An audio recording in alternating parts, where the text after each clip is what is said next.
इलाज का मतलब होता है ट्यूमर काटना या फिर कीमो या रेडियोथेरेपी देकर उसे किसी तरह बढ़ने से रोकना। जर्मनी में कैंसर विशेषज्ञ मरीज के प्रतिरोधी तंत्र को ही कैंसर से लड़ने वाला बनाने की कोशिश कर रहे हैं। कैंसर के इलाज की दिशा में ये एक बहुत बड़ी खोज साबित हो सकती है। डायग्नोसिस की दुख देने वाली रिपोर्ट, मरीज को कैंसर है। बर्लिन के शारिटे यूनिवर्सिटी क्लिनिक में ऐसी रिपोर्टें आम हैं। डॉक्टर होने के नाते किसी मरीज से ये कहना कि उसे कैंसर है बहुत मुश्किल होता है। आपको डायग्नोसिस रिपोर्ट के कारण मरीज में आए भावनात्मक सदमे को सूचना देकर तोड़ना होता है, भविष्य की राह दिखानी होती है। इस राह पर पहला कदम है सर्जरी। डॉक्टर ज्यादा से ज्यादा ट्यूमर कोशिकाएं निकालने की कोशिश करते हैं। बची हुई कैंसर कोशिकाओं को खत्म करने के लिए कीमोथेरेपी का सहारा लिया जाता है, लेकिन ये स्वस्थ कोशिकाओं को भी नुकसान पहुंचाती हैं। सिर्फ इलाज के सहारे ही पूरी तरह स्वस्थ होना संभव नहीं। हम जानते हैं कि ऑपरेशन और कीमोथेरेपी प्रभावी है, लेकिन इसका असर बहुत कम समय तक रहता है। इम्यूनोलॉजी के सहारे हम ट्यूमर को घेरना चाहते हैं, उसे नियंत्रित करना चाहते हैं और फिर उसके विकास को रोकना चाहते हैं। इसीलिए सर्जरी के बाद ट्यूमर वाली कोशिकाओं की जांच की जाती है।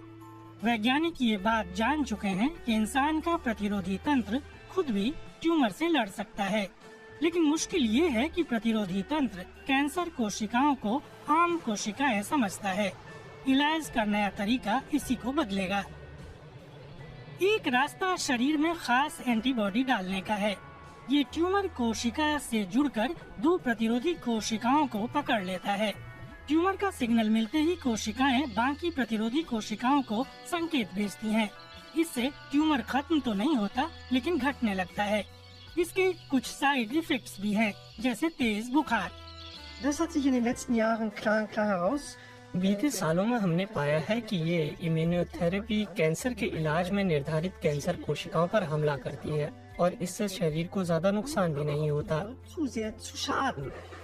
इस थेरेपी के फिलहाल क्लिनिकल ट्रायल हो रहे हैं। मरीजों में एक महिला भी है जिसे साल भर पहले कैंसर का पता चला। मेरी नसों में खून के थक्के बन रहे थे।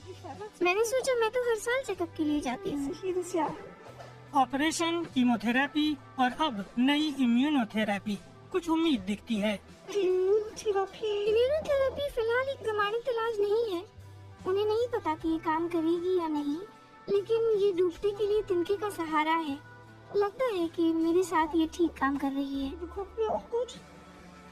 डॉक्टर सेहोली के लिए इम्यूनोथेरेपी एक विकल्प से कहीं ज्यादा है। यहाँ ट्यूमर डाटा बैंक है। इसमें 5000 मरीजों के ट्यूमर ऊतक -180 डिग्री में रखे गए हैं। रिसर्च के नतीजों को इन ऊतकों पर टेस्ट कर देखा जा सकता है कि क्या वे मरीजों की मदद करेंगे।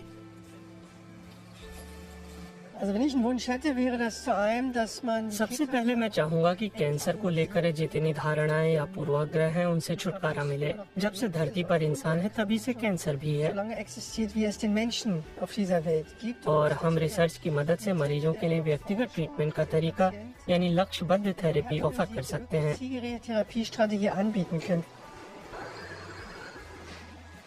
जालिद सेहोली को उम्मीद है कि नई इम्यूनोथेरेपी से कैंसर से जूझ रहे लोगों की मदद हो सकेगी और ये एक बड़ी कामयाबी होगी।